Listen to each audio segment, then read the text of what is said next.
எனக்கு சிக்கன் ஆனால் ரொம்ப பிடிச்சிருக்கு.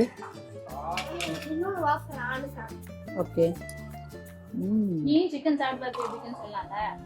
வா, அது நல்லா இருக்கு, செம்மையாக இருக்குடா, உனக்கு பிடிக்கும். ஆக்சுவலி ஸ்டோர் பண்ணி சாப்பிட்றதுனால சிக்கன் இப்படி தான் இருக்கணும். கொலன்னு இருந்துச்சுக்கா சிக்கன் ஒரு மாதிரி ஆகிடும்.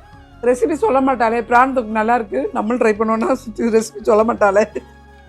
ஏன் செம்மையாக இருக்கேன், எனக்கு ரெண்டுமே ரொம்ப பிடிச்சிருக்கு. பூண்டெல்லாம் நான் போட்டிருக்கீங்களோ, செம்மையாக இருக்கு போல தாளிப்பேன். இது செம்மையாக இருக்கு ஸ்மெல்லு.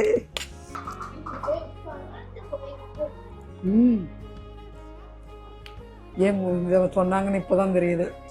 சூப்பராக இருக்கேன், காரமெல்லாம் இல்லை, செம்ம டேஸ்டாக இருக்கு பத்தி. ஆக்சுவலி அந்த இதெல்லாம் அப்படியே போட்டிருக்கிறதுனால தான் நல்லா இருக்கு, வாசனை செம்மையாக இருக்கு.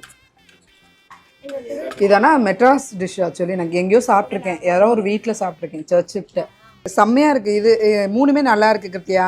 சிக்கன் ஆக்சுவலி இப்படி தான் இருக்கணும்னு நினைக்கிறேன், ஏன்னா ஒரு மாதிரி இல்லை சாஃப்டாக இருந்துச்சுக்கோ சிக்கன் கெட்டுரும், அதனால் டீப் ஃப்ரை தான் பண்ணணும். இதனால தான், அதாவது உப்பு கம்மியாக இருக்குது கொஞ்சம். எனக்கு சிக்கன் தொக்கு ரொம்ப பிடிச்சிருக்கு, ப்ரானும் ரொம்ப பிடிச்சிருக்கு, தக்காளி தொக்கு ரொம்ப பிடிச்சிருக்கு. எனக்கு வந்து டிஃப்ரென்ஸ் எல்லாம் இல்லை, எனக்கு எல்லாமே ரொம்ப பிடிச்சிருக்கு. அதனால் டப்பா வச்சுட்டு போயிரு சரியா.